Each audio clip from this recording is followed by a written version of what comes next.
Any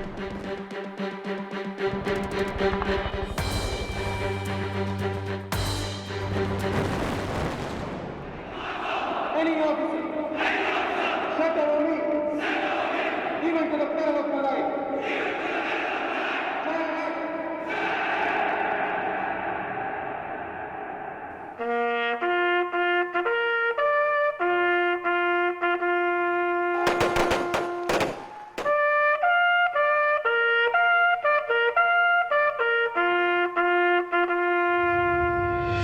Pakistan के हुक्मरान सुन ले, हमारे 18 जवानों का बलिदान बेकार नहीं जाएगा।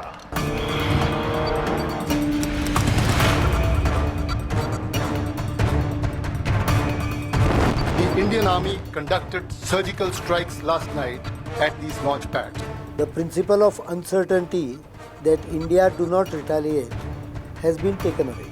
बेटा शहीद हुआ है, किसी का भाई शहीद हुआ है, हम उनको मैसेज देना चाहते हैं कि हमने जो उनकी शहादत है उसका बदला हमने ले लिया। हमारे 18 जवानों का बलिदान बेकार नहीं जाएगा। जब उड़ी अटैक हुआ तो उस समय मैं 15 कोर में था। वहाँ पे मुझे बिहार रेजिमेंट के कुछ बंदे मिले जिन्होंने मुझे बताया कि उड़ी में उनके साथ ये हादसा हुआ। जो एक्यूरेट कैजुअल्टी थी उनकी तो उसका उन्हें भी पता नहीं था, तो उन्होंने बताया कि लगभग 15 से 20 बंदे उनके इस हादसे में कैजुअल्टी हुए हैं। तो उनको ये नहीं पता था कि मैं पैरा स्पेशल फोर्स से ताल्लुक़ रखता हूँ। तो मैंने उनको बताया कि थोड़ा ब्रीफ करेंगे तो मैं थोड़ा शायद और गहराई से उनके बारे में जान सकता हूँ। तो उन्होंने बताया कि हमारी जो यूनिट है वहाँ पे शिफ्ट हो रही है। उसके बाद उन्होंने बताया कि हम लोग अभी वहीं पे जा रहे हैं, तो ज़्यादा जानकारी हमारे पास नहीं है। तो मुझे सुन के बहुत अजीब सा लगा और गुस्सा टाइप आया कि यार ये बहुत गलत हुआ। हमारे जो सिपाही थे, जो मेरे देश के जो नौजवान थे, उनके साथ ये बहुत गलत हुआ है। तो उस समय एक बदले की भावना थी, वो उसी समय मेरे मन में जागी थी कि कब एक बार एक मौका मिलेगा कि इनको थोड़ा दिखा दें पाकिस्तान को कि हम भी कुछ कर सकते हैं, हम भी तुम्हारे को कैसे कैजुअल्टी देंगे। ये हमने उस समय सोचा था और उसका मौका मुझे बाद में मिल गया, जो कि मैंने अपने सर्जिकल स्ट्राइक के दौरान पूरा किया।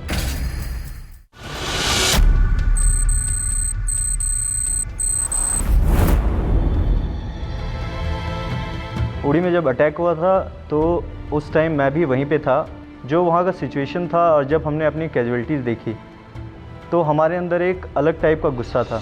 हमारे बिहार रेजिमेंट के ही कुछ जेसीओ साहब थे, सिपाही थे। तो हमने उनसे बात किया तो उन लोगों ने बताया कि ये गलत हुआ है और इसका बदला लेना। हमारी टीम ने उस टाइम भी उन्हें आश्वासन दिया कि भारतीय फ़ौज के साथ और हम सब एक ही फ़ौज हैं और हम इसका बदला ज़रूर लेंगे और उन्हें जल्द से जल्द इस चीज़ का इंसाफ दिलाएंगे।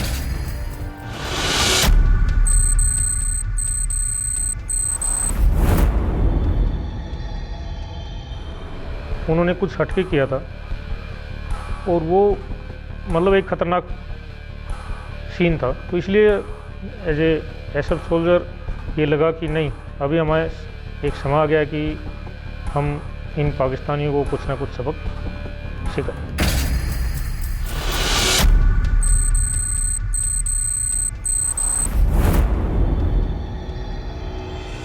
जितना हमारे ऊपर वो कर रहे हैं तो अभी यानी कि हद से भी यानी ऊपर चला गया है, पानी अभी ऊपर है। तो हमें जल्दी से जल्दी इसके क्या है ऑर्डर मिलना चाहिए और जल्दी हमें इसका रिएक्ट करना चाहिए। जितने उनके लॉन्चिंग पैड हैं या कुछ जहाँ से यानी कि इन्फिल्ट्रेशन वो कर रहे हैं, जिसके माध्यम से कर रहे हैं, तो उनको सबक सिखाना बहुत ज़रूरी है।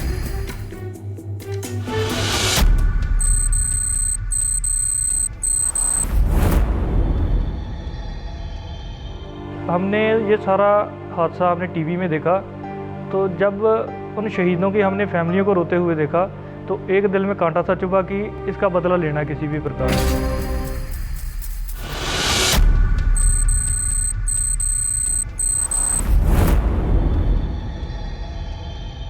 हमारे कोर कमांडर भी, जीओसी भी, हमारे ब्रिगेड कमांडर सब लोग बोल रहे थे कि यार ये करना है और ये आप लोगों को ही करना है। तो ये हमारे लिए जो फेथ हमें हमारे ऊपर वो दिखा रहे थे तो ये हमारे लिए सबसे बड़ी मोटिवेशन की चीज़ थी। जो वहाँ का एटमॉस्फेयर देख के लग रहा था बातचीत करके कि अब की बार जो होगा वो बहुत बड़े पैमाने पर होगा और काफ़ी इलाकों में होगा। हमारे सारे सीनियर ऑफिसर्स आए, हमारे चीफ साहब भी आए थे, हमारे आर्मी कमांडर और जितने भी बड़े अधिकारी लोग थे सब लोग आए हुए थे। उन्होंने उसी टाइम उन्हें बताया कि वी आर रेडी। हमारे कमांडिंग ऑफिसर साहब को रोल मिल गया था, लेकिन जगह टाइम वो सब हमने फिक्स करना था। डायरेक्शन सबकी तरफ से एक ही था कि इसका बहुत ही मल्टीपल जगह पे और इसका जो रिएक्शन है वो काफ़ी हार्श और ये काफ़ी यादगार होना चाहिए।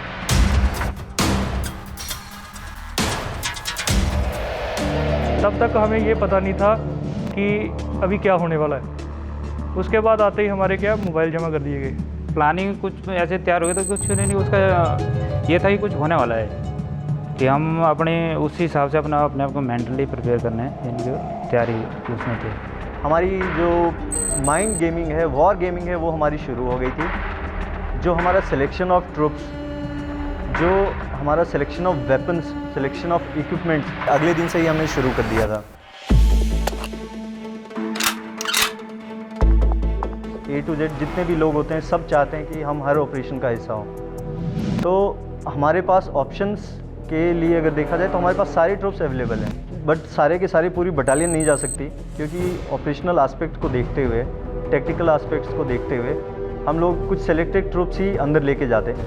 24 तारीख को मैं पहुंचने के बाद तो मुझे वहाँ पे जो मेरे स्किल थे उसकी वजह से मेरी सिलेक्शन हुई थी, क्योंकि हमारे जैसे काफ़ी जो लड़के हैं सभी एक्सपर्ट होते हैं, हर एक स्किल में माहिर होते हैं, तो मुझे मेरे स्किल की वजह से सिलेक्ट किया गया था। मैं एक स्काउट मेडिको भी था, स्नाइपर भी था। मैं उस जो 28 डिव का एरिया था उसमें पहले भी रह चुका था और एरिया हमने देखा हुआ था वो। और दूसरा क्या, मैं मेडिकल में था, मेडिकल मेरा स्किल था, इसलिए मेरे को मेडिकल के तौर पे भी बुलाया गया और नेविगेशन भी लगाया गया उस रास्ते तक सभी पार्टी को पहुंचाने के लिए।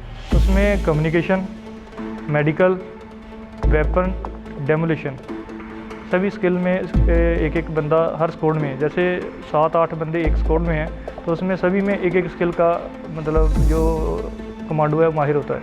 सभी स्किल्स के हमने एक ऐसा कंपोजिशन बनाया था जिसमें 3-4 पर्सन जो हैं वो डेमोलेशन क्वालिफाइड हों, 3-4 के आसपास मेडिकल स्पेशलिस्ट हों, कुछ उसमें वेपन स्पेशलिस्ट हों या उसमें कुछ ऐसे हों जो आईडी स्पेशलिस्ट हों।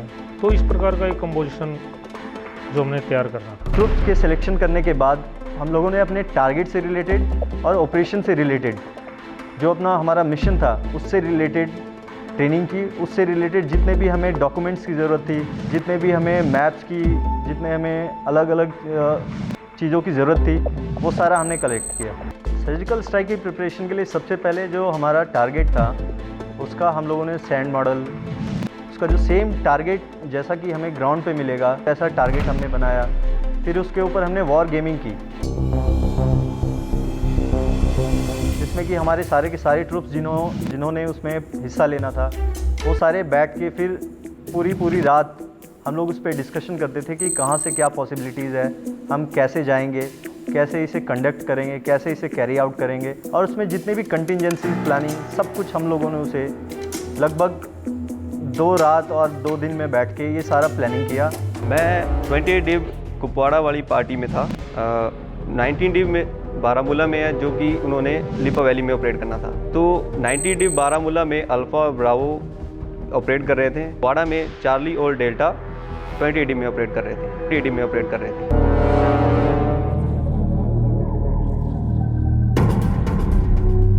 जो हमारी सबसे पहले थी वो हमारी थी प्रिलिमिनरी रेकी। जैसे कि हमारे जो टारगेट्स थे तो उन टारगेट्स पे जाने के लिए हमने लगभग 8 दिन पहले से ही अपनी रेकी टीम जो होती है हमारी CTR जिसे हम बोलते हैं, क्लोज टारगेट रेकी टीम, तो हमारी अलग अलग 4 से 5 क्लोज टारगेट रेकी टीम अलग अलग डायरेक्शंस थे जो हमारे टारगेट की प्रिलिमिनरी रेकी के लिए गई।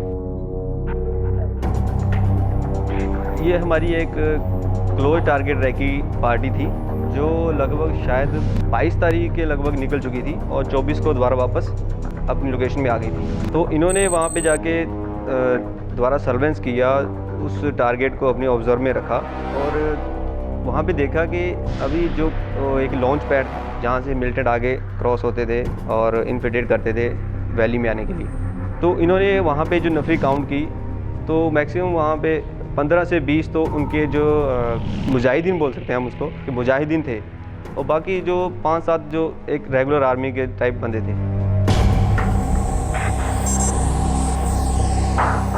जब ये टीम हमारी वहाँ पे जाके टारगेट को कंफर्म करके वापस आई, फिर उसके बाद हम पोस्ट के अंदर ही किसी सीक्रेट रूम में जाके फिर हमने वहाँ पे छोटे छोटे स्मॉल ग्रुप्स में एरिया स्पेसिफिक, टारगेट स्पेसिफिक, फिर हमने वहाँ पे उसकी ब्रीफिंग और फिर उसका जो फाइनल जो हमारा प्लानिंग था वो उसे कंडक्ट किया। फिर हमारे सीओ साहब के डायरेक्शंस के अनुसार फिर हम लोगों ने अपना इंडक्शन शुरू किया।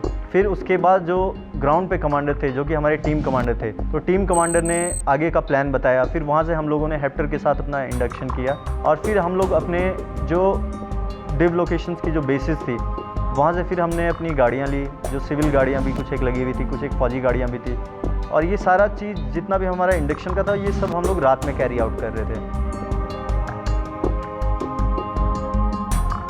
तो जितना भी व्हीकल मूव था उनकी सारी गाड़ियों की हम लोगों ने लाइट्स ऑफ कर रखी थी ताकि दूर से किसी को पता नहीं चले कि कोई यहाँ पे मूवमेंट हो रही है। और उसी हिसाब से हमारे जो व्हीकल्स थे वो कैमोफ्लेज भी थे, जो फौजी व्हीकल्स थे, और जो सिविल व्हीकल्स थे वो उन्हें वैसे भी पता नहीं चल पाता कि सिविल व्हीकल्स का कि ये किस चीज़ का है। तो जो हमारी मूव थी वो काफ़ी कंसील्ड थी और जितना भी मूव था हमारा इंडक्शन का वो सारा का सारा रात में था। हमारा इन्फिल्ट्रेशन या इंसर्शन जो हमारा था तो हमने स्कैटर्ड वे में किया था। हम लोग 3 दिन पहले कुछ पार्टी गई, कुछ पार्टी 2 दिन पहले गई, कुछ पार्टी बिल्कुल लास्ट डे गई जिस रात हमारा। तो जो हमारी सर्विलेंस टीम थी, जो रेकी टीम्स थी, वो हमारी लगभग 3 दिन पहले रात के टाइम पे ही निकल गई। जो हमारी सपोर्ट ग्रुप, जो हमारे बाकी पार्टीज़ थे वो लगभग 2 दिन पहले निकले, और जो हमारी स्ट्राइक टीम्स थी वो बिल्कुल एक दिन पहले, लगभग 24 आवर्स पहले उन्होंने अपना मूव किया।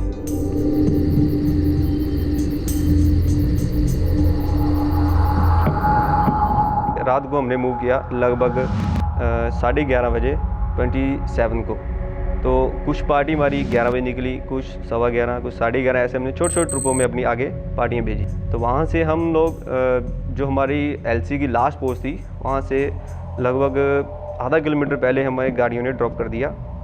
वहाँ से हमारे ट्रुप जैसे जो पार्टी पहुँचती थी हम लोग वहाँ से अपना अलग अलग मार्च करते गए। हम लोगों ने लगभग 2 से 3 और कुछ एक टारगेट्स के लिए 3 से 4 रूट का भी सिलेक्शन किया था, और उसकी हमने क्लोज टारगेट रेकी भी की। उस रूट पे हम लोग चल के उस रूट पे प्लेसेस आइडेंटिफाई करके आए कि हमें कहाँ से फायर करना है, कहाँ से आइडेंटिफाई करना है, किस जगह पे हमारी सपोर्ट टीम लगेगी, किस जगह पे हमारी स्ट्राइक टीम जाएगी। तो ये सारा हमने अपना डिस्कशंस में और ये सारा चीज़ हमने ग्राउंड पे जाके इंश्योर करके आए थे। वो इतना डिफ़िकल्ट रूट था कि 70 डिग्री या 65-70 डिग्री का ग्रेडियंट था नीचे चलने के लिए।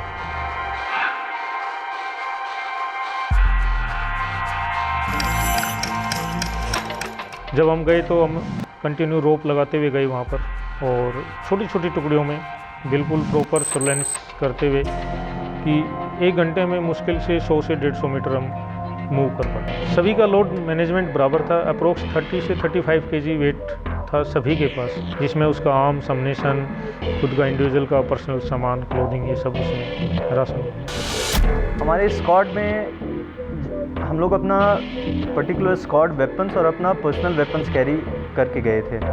तो हर एक वेपन का जितना भी एम्युनिशन होता है और जो इस ऑपरेशन के हिसाब से रिक्वायर्ड था वो सारा का सारा एम्युनिशन, चाहे वो मैगजीन्स हो, चाहे वो हमारे ग्रेनेड्स हों, चाहे वो हमारे रॉकेट लॉन्चर्स के राउंड्स हो, तो वो सारा हम लोग इंडिविजुअल, हर एक इंडिविजुअल अपने अपने रक्सैक में कैरी कर लेते हैं। हमारे पास पर्सनल वेपन है, असाल्ट राइफल्स हैं अपनी।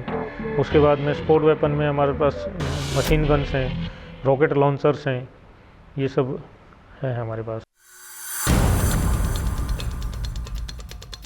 हमारा इंटरनल कम्युनिकेशन था, और इंटरनल कम्युनिकेशन से हमने एक बेस कम्युनिकेशन बनाया हुआ था। बेस से हम अगर हमने कुछ लेना हो तो हम बेस से कांटेक्ट कर सकते थे। बाकी दूसरी टीम से बेस का दूसरी टीम के साथ कांटेक्ट था। UAVs ये काफ़ी हायर लेवल पे, हायर हेडक्वार्टर्स के लेवल पे मॉनिटर हो रहा था, जिसकी जानकारी इवन ऑन ग्राउंड काफ़ी ट्रुप्स को भी या हमें भी काफ़ी वेग नॉलेज था, बट हमें पता था कि UAVs at the higher headquarter जो सबसे हमारा होता है तो वहाँ से मॉनिटर किया जा रहा था ये सारा का सारा। जब हमने यूएवी के ऊपर उड़ते हुए देखा तो हमने टीम कमांडर साहब को इन्फॉर्म किया, क्योंकि हमें ये पता नहीं था कि ये पाकिस्तान की है कि हमारी है। फिर टीम कमांडर साहब ने बताया कि ये अपनी है, मतलब हम आड़ ले ली थी, उसको देख के हमने कि सारे के आड़ में हो गई, सारे छुप गए थे। लेकिन फिर टीम कमांडर साहब ने बोला चलते रहो, ये अपनी है। जो हमने ओपन पैच का एरिया था वो हमने क्या लेट लूट के, क्योंकि नीचे से उनका गांव था पाकिस्तान का, उधर से सामने दिखता था, लेकिन जो ओपन पैच था वो हम लेट के उसको रेंग के हमने पार कर दिया था। 28 को रात को 11 बजे के करीब उन्होंने एक हैवी फायर शुरू कर दिया, जो कि उनकी जो रूटीन फायर थी उसमें शामिल नहीं था, क्योंकि हमने पहले उससे टारगेट को देख रखा था। तो वो क्या करते थे, कभी कभी रात को 10 बजे 11 बजे कोई रूटीन नहीं था, पर 2 या 3 राउंड फायर करते थे विद इन 2 आवर्स 3 आवर्स ऐसे में। पर उस दिन 11 बजे के बाद 28 तारीख को उन्होंने काफ़ी मात्रा में फायर करना हमारे तरफ शुरू कर दिया। वो ऐसा नहीं था कि हम डिटेक्ट हुए, वो उनको थोड़ा डर लग रहा था। वो लोग भी ऐसा लग रहा था हमें जैसे उन्हें भी पता हो कि हमारे ऊपर कुछ होने वाला है। तो हम लोग जब रात को मूव कर रहे थे तो वो लोग अपने जस्ट नीचे जो नाला होता है, तो नाले में वो लोग रात में 2-2 round 3-3 round different time intervals पे फायर करते थे। जैसे सेंट्री चेंज होते हैं तो सेंट्री चेंज पे फिर वो फायर करते हैं। तो वो लोग अपना फायर कर रहे थे। और एक रात पहले उन्होंने जो हमारे एरिया में काफ़ी ज़्यादा फायरिंग की थी, तो वो लोग भी काफ़ी डरे हुए थे, वो लोग भी एक्सपेक्ट कर रहे थे। फायरिंग की वजह साइकोलॉजिकल इफेक्ट था।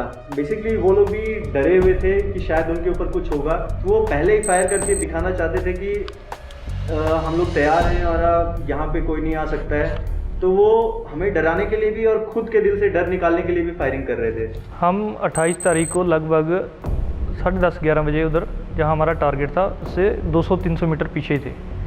पीछे हमने होल्ड किया और उधर से हमने क्या दोबारा रेकी करना शुरू कर दी उनकी। हम लोग उनके सेंट्रीज को हम लोग देख पा रहे थे, उनकी पेट्रोलिंग पार्टी जो घूम रही थी, तो उनके हथियार जैसे कि वो पीछे लेके घूम रहे थे अपने बैक पे। तो ये हम लोग ये सारा चीज़ ऑब्जर्व कर रहे थे।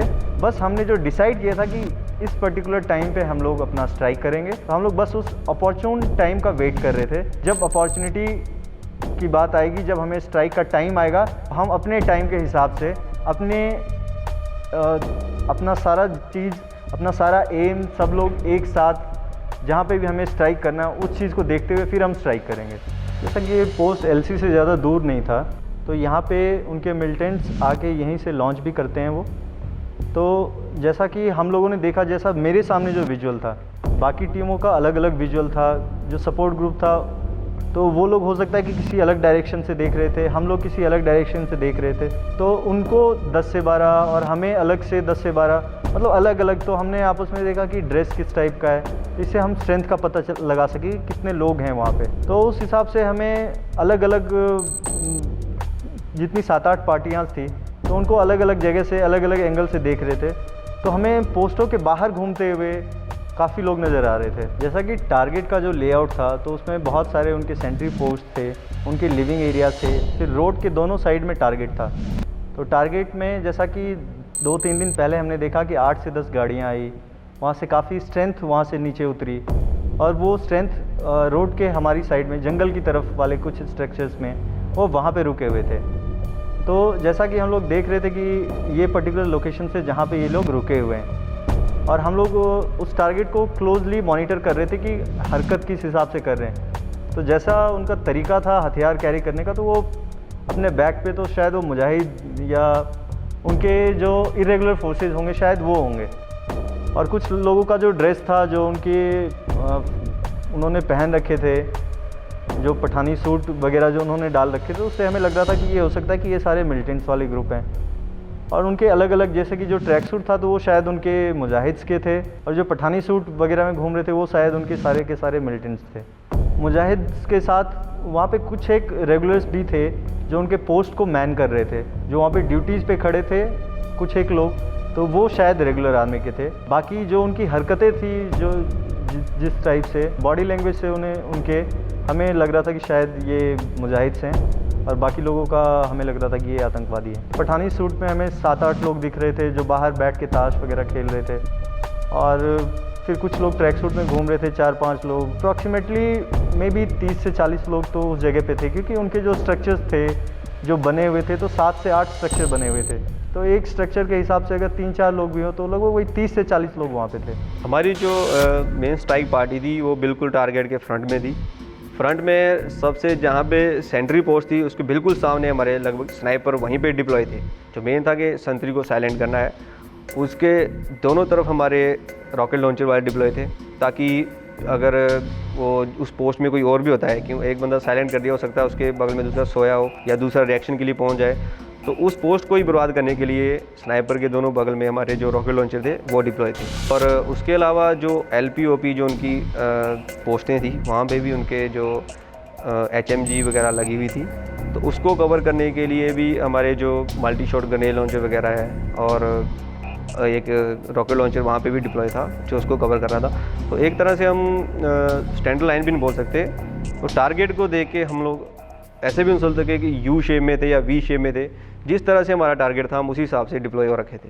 ये मॉर्निंग सुबह 29 की बात है, लगभग 6 बजे के करीब, क्योंकि हमें ना हमारे पास कोई साधन था टाइम देखने का, जो रेडियो सेट से हमें टाइम पास हो रहा था वही हमारा टाइम पता था।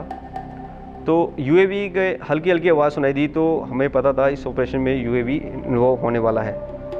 तो हमने जनरल हमें थोड़ा पता चल गया कि अभी फायर शायद शुरू होने वाला है। हम लोग वैसे ही प्रिपेयर थे, तब तक हमारे मेजर साहब थे जो हमारी टीम कमांडर थे, उन्होंने हमें पास कर दिया कि ऑल पार्टी अभी रेडी हो जाओ। तो हम लोग अपनी अपनी पोजीशन लेके सभी बैठ गए। फायरिंग के लिए पहले साहब ने बता दिया था, जो टीम कमांडर साहब थे, कि मैं इतने बजे रेडी कर दूंगा, उससे 15 मिनट पहले सारे रेडी हो जाएंगे। तो लगभग सुबह फर्स्ट लाइट में साहब ने एक बार रेडी कर दिया सभी पार्टी को, ऑल पार्टी को, कि सभी रेडी हो जाओ, अभी 15 मिनट में हमने फायर स्टार्ट करना है। हमारे 18 जवानों का बलिदान बेकार नहीं जाएगा। हमारे 18 जवानों का बलिदान बेकार नहीं जाएगा।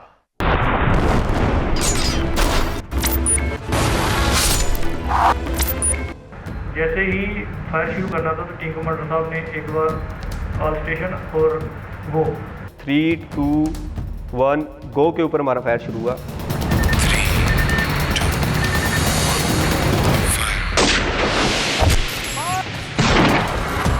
तो जो सबसे पहले हमारा फायर था वो था संतरी के लिए। जो पोस्ट एक्टिव थी उनको साइलेंस करने के लिए जो संतरी थे उसके ऊपर हमने सबसे ज़्यादा पहले फायर डाला। उसके बाद हमारे जो रॉकेट लॉन्चर थे उन्होंने ORs लीविंग थे, क्योंकि मैक्सिमम नफरी उनकी वहीं थी, सिविल ड्रेस में दिख रहे थे। तो सभी 2 बैरिक थी जो OR लीविंग थी वहाँ पे रह रहे थे। तो उसके बाद संतरी के बाद उन्होंने जो OR लीविंग थी उसको कवर किया। उसके बाद जो हमने खुद नाम दिया था एक ऑफिसर हट, उसको कवर किया। और उसके बाद उनका जो एक कुक, उसके पास एक लाइन थी जहाँ पे लगभग 5 या 6 लोग रहते थे, तो वहाँ पे हमने फायर किया।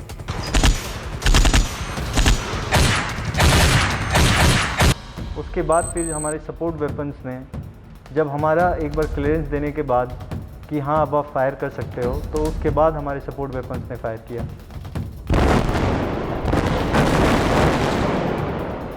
सपोर्ट वेपन्स का फायर उनके ऊपर हम लोगों ने इसलिए किया ताकि वो वहाँ से निकलें और जो भी अंदर हैं वो भी बाहर निकल के भागने की कोशिश करें, और फिर हम उन्हें अपने क्लोज रेंज में उन्हें इंगेज करते हैं।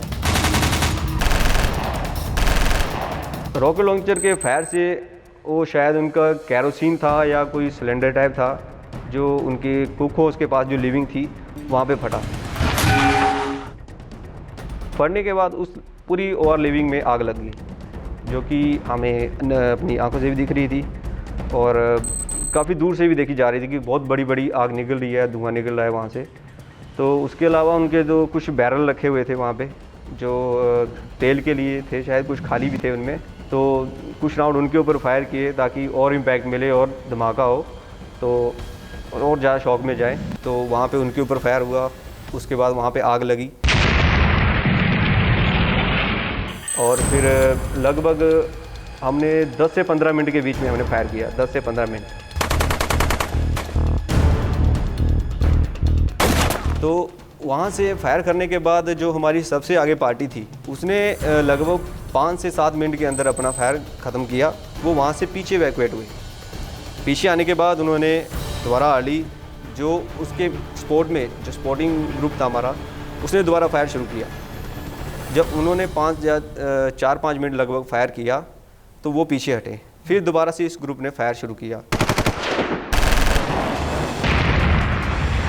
जो कांटेक्ट का हमारा ड्यूरेशन था, जो टाइम, बहुत ही स्विफ्ट इंगेजमेंट था, अराउंड 15 से 20 मिनट का। उसके बाद फिर हमारी सपोर्ट टीम उनके ऊपर फायर डाल रही थी और जो हमें रिट्रीव करने की कोशिश कर रही थी, क्योंकि फिर उनके भी फायर शुरू हो गए थे, उनके भी पीछे के पोस्टों से फायर शुरू हो गए थे।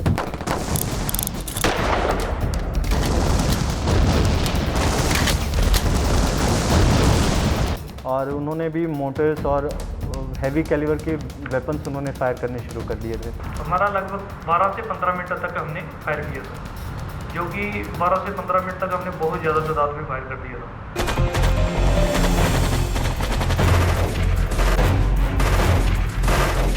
पोस्ट का जो हालात थे उस हालात से लगा नहीं कोई बचा हुआ इसके अंदर, यानी कि लगभग 10 से 15 के बीच तो नजर हो गई है। तो वहाँ पर कुछ बचा नहीं, पूरा आग धुआं सब, और 12 से 15 वहाँ पर जो थे ऑन स्पॉट 7-8 तो वहीं ख़त्म हो गए थे। मेरे ग्रुप में जो हमारा 4 बंदों का ग्रुप था, तो वही 7 से 8 लोगों को हमने वहाँ पे इंगेज किया था। तो उनकी 3 बैरिक हमने क्या वो बर्बाद कर दी थी, और एक उनका रिक्रेशन रूम था उसको भी बर्बाद कर दिया था। हमारे सपोर्ट वेपन्स भी फायर कर रहे थे, हमारे बाकी लोग भी थे, उन्होंने बंकर्स भी, बहुत सारे फुल डंप्स वगैरह ब्लास्ट हुआ। तो शायद कैजुअलिटीज़ का जो हमें इंटेलिजेंस एजेंसीज जो बता रही थी हमारी, तो total 70 to 80 overall in all 3 to 4 targets. और जो हमारे एरिया में उन्होंने लगभग 30 से 40 लोगों का बताया था। हमारा यहाँ पे एम कोई एक पर्टिकुलर इंडिविजुअल नहीं था, या हमारा एम कोई इन्फॉर्मेशन एक्सट्रैक्ट करना नहीं था, और ना ही हमारा एम कोई प्रूफ लेके आना था। जहाँ पे हमें सिर्फ हमारे दिमाग में एक चीज़ था कि जैसे हमारे ऊपर स्ट्राइक किया गया था उड़ी में, हमें उस स्ट्राइक का बदला लेना है, और यहाँ पे हमें जितना भी रुथलेस हो सकते हैं उस हिसाब से हमें इनके ऊपर अपना रुथलेसनेस के साथ इन्हें स्ट्राइक करना है, और फिर उसके बाद हमें वापस आना है।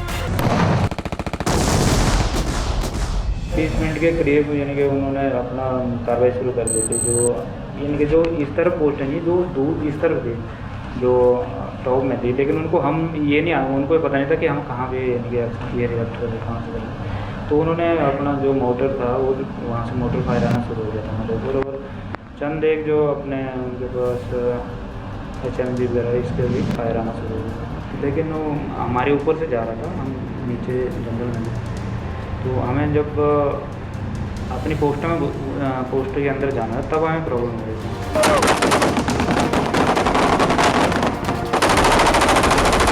दूसरी पोस्टें थी वहाँ से हमारे ऊपर काफ़ी फायर आ रहा था, मोटर का भी फायर था, वो जनरल एरिया में था, और काफ़ी जो स्मॉल आर्म्स का या जो वेपन का वो हमारे सिर के ऊपर से ऐसे पत्तों में फायर लग रहा था।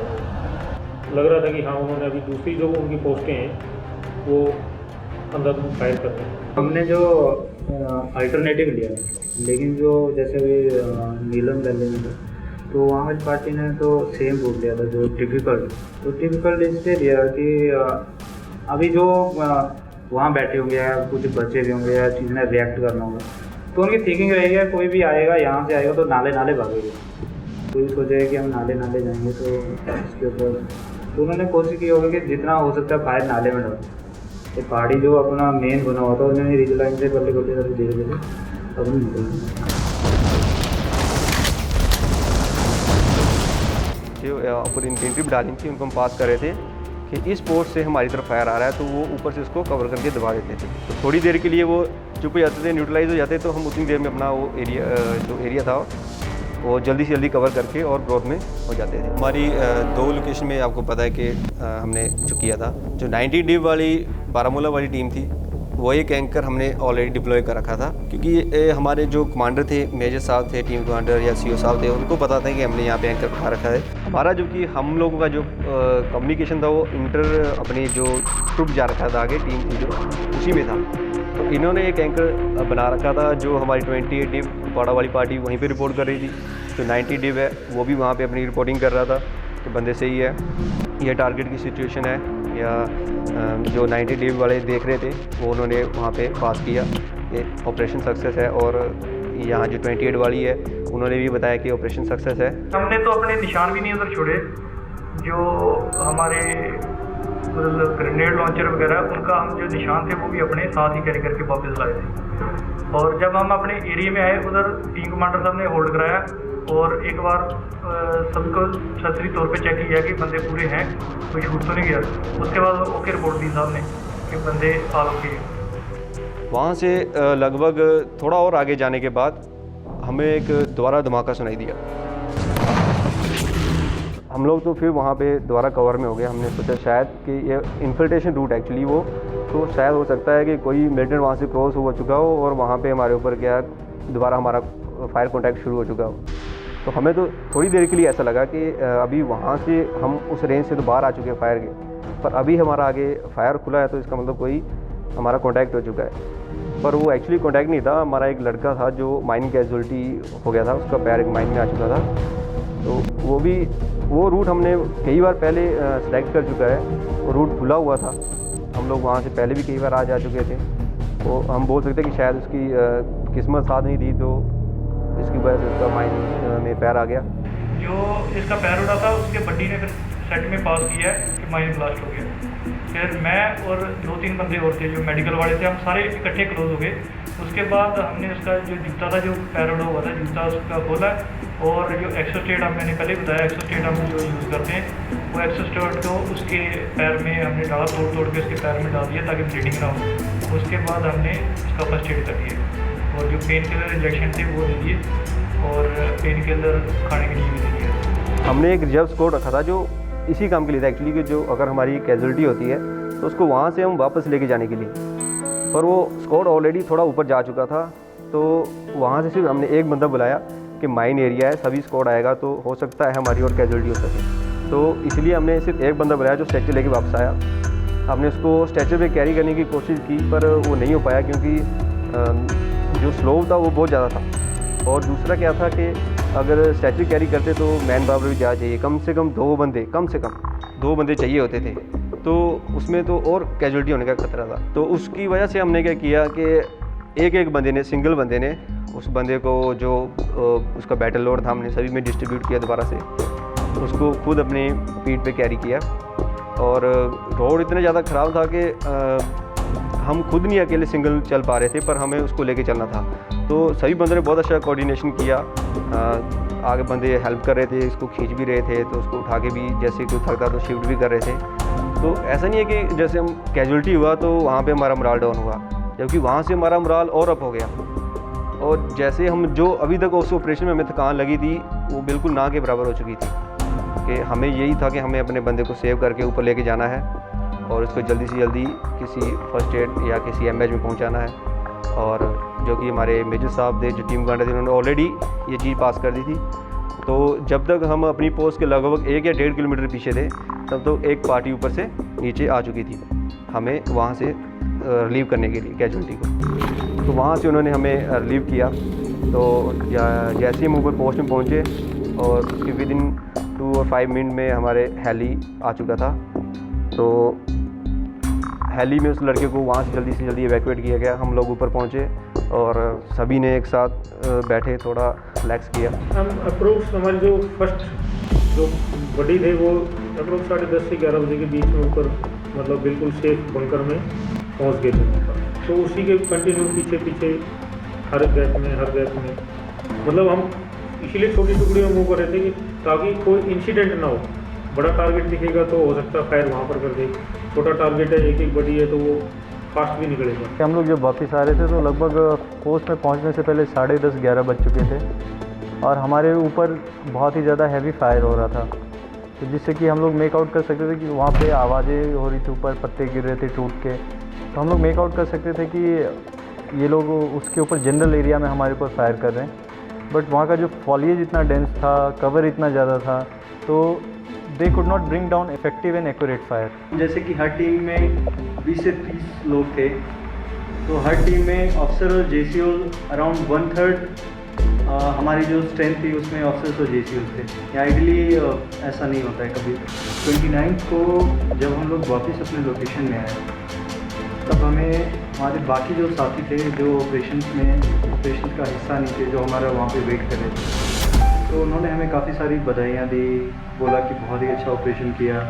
और जो हमारे कमांडर्स थे उनके वो भी हम लोगों से पर्सनली मिलने के लिए आए उस जगह पे, और फिर उन्होंने बताया काफ़ी अच्छा उन्हें फील हुआ, और उन्होंने हमें भी बताया कि it's a great pride moment. So this was really great to no.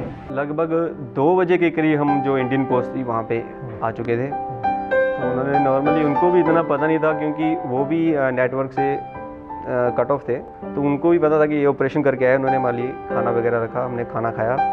तो वहाँ से लगभग 5:30 के करीब हम लोग शाम को 29 को हम वहाँ से मार्च कर गए। तो ब्रिगेड हेडक्वार्टर में हमारे को दोबारा से रोका गया। तो उस समय हमें तो ऐसा लग रहा था कि चल थके हैं, थोड़ा अपनी लोकेशन में जाएंगे, आराम से रिलैक्स करेंगे, पर उस समय हमें ब्रिगेड में रोका गया। तो सभी कुछ हमें अलग से तरीके से देख रहे हैं। वैसे तो अगर हम कहीं जाते हैं तो वैसे पैरा को तो सभी अलग से देखते हैं, पर क्या था उस दिन कुछ ज़्यादा ही अलग से देख रहे हैं। सभी देख रहे हैं, गुड सर, अच्छा काम करके आए, वेरी गुड सर, बहुत तगड़ा ऑपरेशन किया।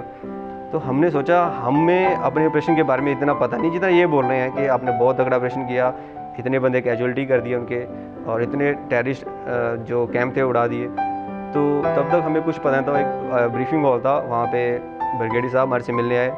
उन्होंने सभी को बधाई दी कि बहुत अच्छा ऑपरेशन किया, सक्सेस रहा।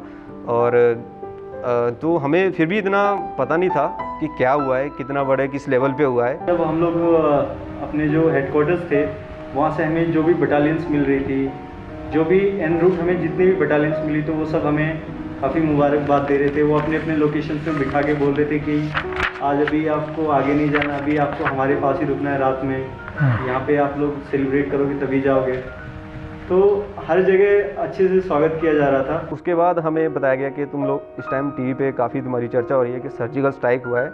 एक्चुअली हमने तो उस ऑपरेशन का भी नाम सोचा नहीं था, जो कि आप जो मीडिया है या देशवासी है, इन्होंने जो ऑलरेडी हमें एक नाम दे चुके थे कि एक सर्जिकल स्ट्राइक हो चुका है। तो वहाँ से उसके बाद हम लोग अपने लोकेशन में आए, तो वहाँ से GOC साहब भी ऑलरेडी हमारा वेट कर रहे थे, उन्होंने भी हमें मुबारकबाद दी। तो लगभग 11 बजे के करीब हमने ब्रेक ऑफ किया रात को। हमें इतना नहीं पता था, तो सुबह उठ के जब हम लोग ब्रेकफास्ट वगैरह किया तो न्यूज़ टीवी के आगे बैठे, तब हमें पता चला कि ये मतलब कि काफ़ी बड़े लेवल पे हो चुका था। ये लगभग 30 के सुबह की बात है। तब हमें इस चीज़ का पता चला कि हमने ये जो ऑलरेडी 24 घंटे पहले हो चुका है, उसके बारे में हम 24 घंटे बाद देख रहे थे। वंस वी वर टोल्ड कि ये टीवी पे भी आ रहा है, तो हमने फिर टीवी पे भी देखा तो कि ये चीज़ वहाँ पे लाइव बताया जा रहा है। एंड वो सारी चीज़ें, सारी डिटेल्स, ऑफ कोर्स उसमें थोड़ी बहुत एनोमलीज थी, लाइक कि इस जगह पे, इस लोकेशंस पे, but we were also surprised कि ये इतना जल्दी इन्हें कैसे पता चल गया। हम जब वापस अपने एरिया में, लोकेशन में पहुंच गए, उसके बाद जब टीवी लगाया, बाकी हमारी जो पार्टी बची हुई थी उन्होंने टीवी में देख रहे थे। जब उन्होंने टीवी में बताया हमें कि ऐसे ऐसे हो गया, तो हमें यकीन नहीं हो रहा कि ऐसा इतना बड़ा ऑपरेशन हुआ है, क्योंकि हमें पता नहीं था कि इतना बड़ा ऑपरेशन हो गया। The Indian Army conducted surgical strikes last night at these launch pads. Celebration हमारा एक तरह से बोला तो उस दिन कुछ स्पेशली था, क्योंकि ऑलरेडी हम न्यूज़ में देख चुके थे, हमने एक बहुत बड़ा काम करके देश को दिया है। तो एक तरह से हम अपने गॉड का भी थैंक यू कर रहे थे कि हम सभी सेफ़ आ गए। तो उसके बाद हम लोग अपनी डीब्रीफिंग में गए, वहीं से हमारी पार्टी शुरू हो चुकी थी। तो उसके बाद बस हमारा बड़ा खाना वगैरह हुआ।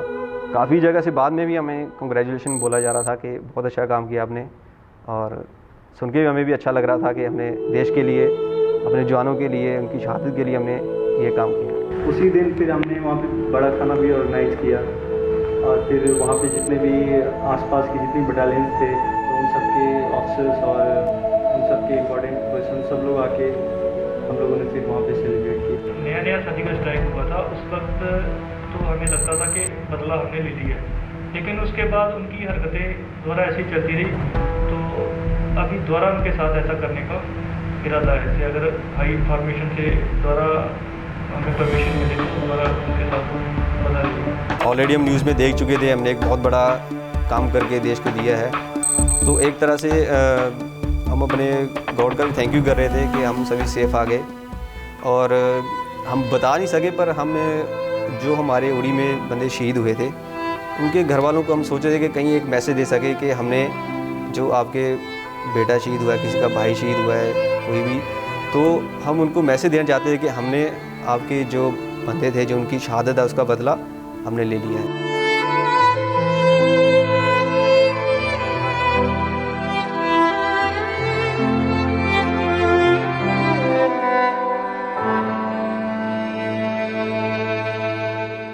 एक्चुअली लगभग हमने 2 दिन तक अपने मोबाइल्स किसी को हमने नहीं दिया, ताकि थोड़ा सा ये डाई डाउन हो जाए ये मैटर, बिकॉज ये काफ़ी ज़्यादा मीडिया में चर्चे की चीज़ थी और मैं नहीं चाहता था कि किसी की फैमिली या किसी को थोड़ा डिस्टर्बेंस हो किसी भी साइड से और उनका मोबाइल ट्रैक किया जाए या टैप किया जाए और किसी के लिए बाद में कोई प्रॉब्लम हो।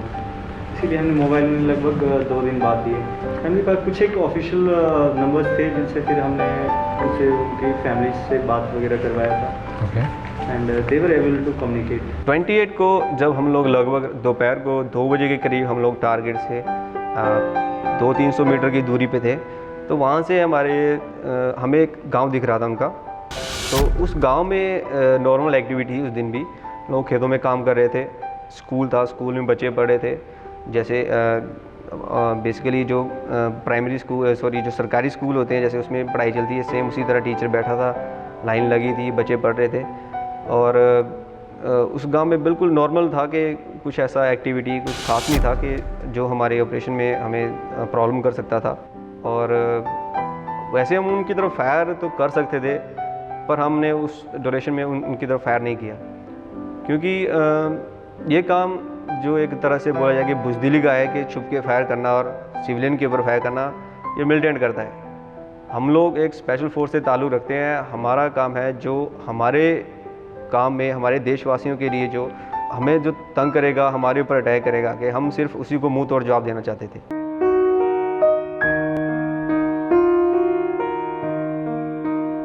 ये कैपेबिलिटी इंडियन आर्मी की थी, है और आगे भी रहेगी। तो इसके आगे भी इस प्रकार का कोई स्ट्राइक होने की गुंजाइश नहीं है, ऐसा भ्रम किसी के मन में नहीं रहना चाहिए।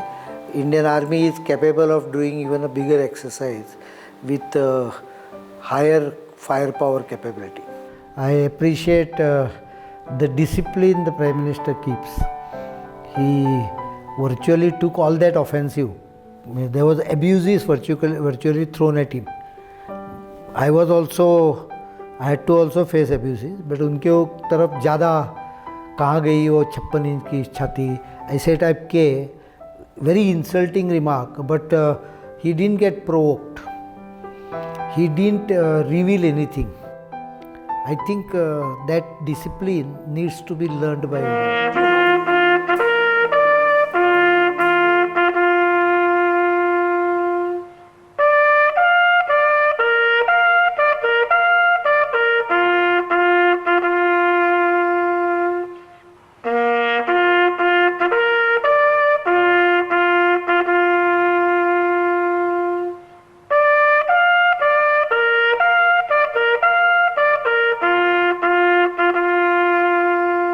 For more such videos, subscribe to the NewsX YouTube channel, hit the bell icon.